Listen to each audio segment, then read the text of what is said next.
Good morning guys!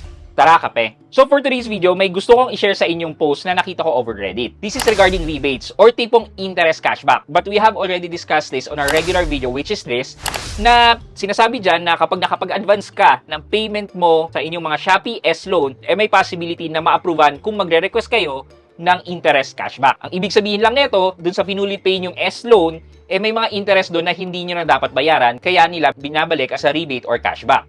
So now, anong concern? Well, apparently, hindi lang pala nagwo-work itong cashback na to sa S-Loan. Per feedback ng mga tao, you can also do this with your S-Pay Later.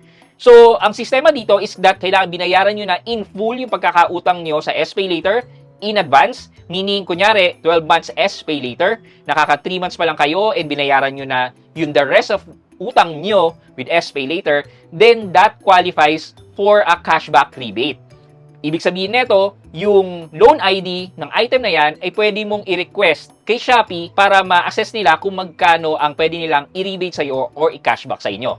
And mind you guys, based on the feedback dito sa Reddit, malalaki ang mga nakukuha nila. May 3,000, may 5,000, may 6,000. So, yeah, there's no harm in trying naman. Basta alam mo dito sa mga in-advance mo or mga S-Pay Later mo, is pinuli pay mo siya in advance. Guys, hindi magka-qualify yung ay mag-advance ako ng 3 bayad, pero hindi pa totally close yung account. Ibig sabihin, meron ka pang remaining months na kailangan bayaran. In-advance mo lang yung the next 3 months. So, hindi po siya magka-qualify. And again, ang magka-qualify lang po is if you already paid in advance and in full. Yung mga succeeding months. Yeah, so there's no harm in trying. You may want to send a chat message to Shopee customer service.